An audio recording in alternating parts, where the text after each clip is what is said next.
if you lose Letang, no matter what happens with Malkin, you rebuild the defense and figure something out.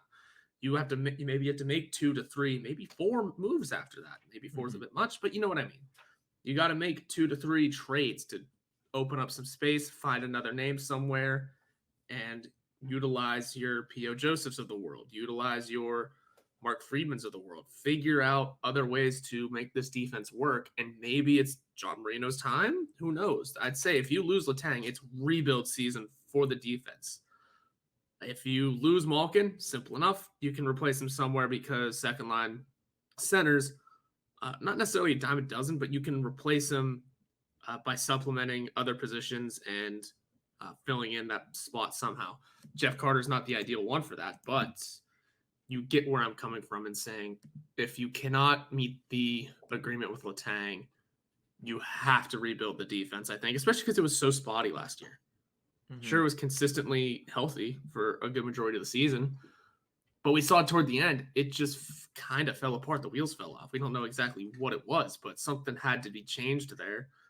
And if you lose Kris Letang, now's the offseason to do it. Switch it all up.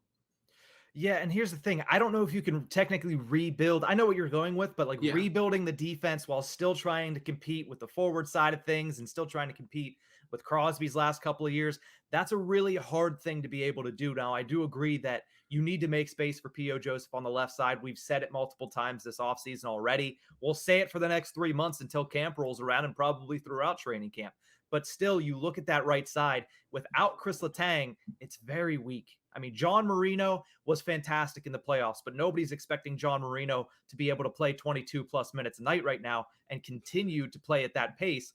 The bigger questions is after that. You have Chad Ruhwedel, who in his first full season with the Pittsburgh Penguins, meaning first full season actually playing, was good as a third pairing defenseman. But at the same exact time, are you ready to make him a top 4? Not really. Nope. Same with Mark Friedman. You can get him back to his normal side, which will help him and will make him better. And he did have good numbers last season, but still, when you look at that defense without Kris Letang on the right side, there's a lot of work to be done, as you stated. There's somebody that you need to bring in, whether that be via trade, via free agency. I don't know if there's really anybody out there in free agency, top 4-wise, that will help supplement it. Now, I know you're not going to find somebody that is Kris Letang.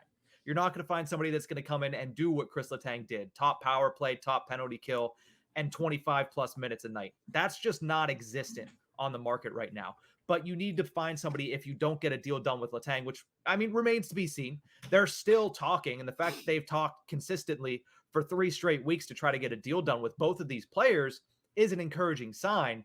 But if it doesn't happen, I think that's what the Penguins are also preparing for. They need to bring in a top 4 guy on the right side, and that is going to be costly in its own right. It's just a matter of, do they get the guy they want at the term that they want? And that's the question they have right now with Kris Letang.